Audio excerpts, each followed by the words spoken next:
Hello everybody, today we're going to be taking a look at these MaxLite MiniMax electronically ballasted ultra compact fluorescent lamp. These are really cool, as you can well see. They're like a sideways spiral.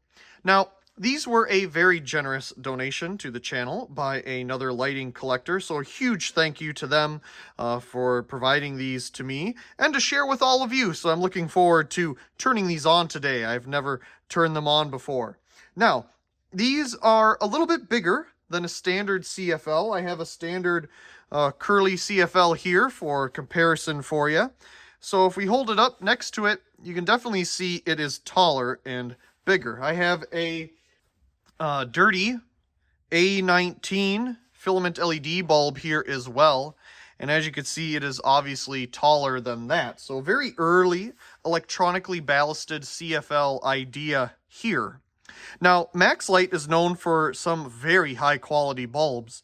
And the interesting thing here is that they do make bulbs that look just like this that they have in their logo. But this is pretty much like it too, just with a couple extra curls in it. So, the bulb itself is more of a, I want to say maybe a T3 or T4 size tube. Not as big as a T5, but not as small as a, regular compact fluorescent that you might find out and about today. Taking a look at the base, we do have some ventilation holes here for heat to escape. However, we don't have anything at the top. I'm guessing they're using the area around the tube here to provide that air flow. Otherwise, there would be some type of air hole, as you could see here in this GE version, to at least allow the heat to escape. Now, one of these, as you can see, has obviously had a little bit more hours on it than the other, or maybe it was just in a different burning position, as there's a little bit more yellowing going on here than in this particular one. Just such a unique design. I can never stop, looking at these. They're just, what kind of machinery made this? And there's so many different ways, I guess, I don't know. I wonder if it's curled the same every time. I'm trying to look if there's slight differences, but it's got to be made on a machine. I don't think it's made by hand, but yet, it doesn't look exactly the same. And how would you do this? It's just so unique looking at these. Enough talking about that and rambling on. We'll take a look at the information on the ballast compartment here.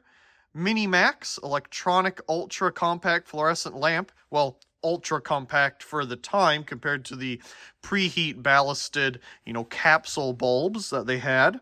15 watt, 120 volt. This is a high power factor bulb.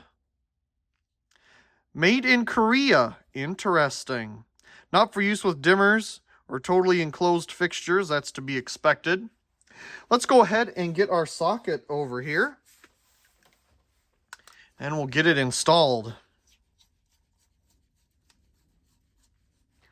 Okay, let's go ahead and get our spectrometer turning on here so it is ready for us. And we'll turn off our lights. Let's turn it on here in 3, 2, 1. Oh, interesting. Very slow start. It is very cold out here, so it's incredibly dim in the middle of the bulb, and I'll refocus it for you there. It definitely has a little bit of phosphor degradation. As you can see, the arc stream kind of in the middle there. I'll try to get it to focus on that for you. I don't know how well that'll show up. So this is definitely going to take a second to get to full brightness. But it definitely is very easy on a start. The other funny thing here, obviously, is it kind of looks like a spiral carbon filament lamp that you'd see, incandescent with a globe on it. And they could have played that, putting kind of a big globe on it. It looks like a filament. That's pretty neat. Okay, yeah, this is going to take a little bit to warm up. So I'm just going to let it sit right here, and we'll let it warm up. Okay, I've let the bulb sit for about 4 minutes or so, and we're definitely at full brightness now. This thing is incredibly bright. And the first thing I notice about the bulb is that it kind of has a yellowish hue to it. It's not very pinky warm. It's more of a yellowy warm. And nothing wrong with that. It's just a very interesting color it produces. So, now that we have it warmed up all of the way, we'll take another look at the tubes themselves because it's just such a unique construction. Now, there was a thrift store back home in Wisconsin that I saw one of these at many years ago in a can light, and I took pictures of it all the way back then. And that same place had one of those very rare Mitsubishi clear preheat bulbs where the outer enclosure and the inner tube are the same vacuum.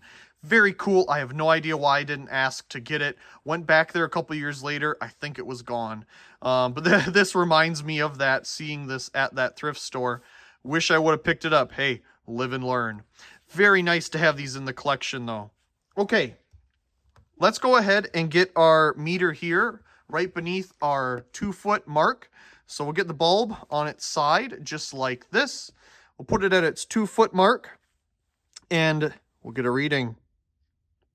The spectrum of the bulb at 2 feet away, and the CRI of the bulb at 2 feet away.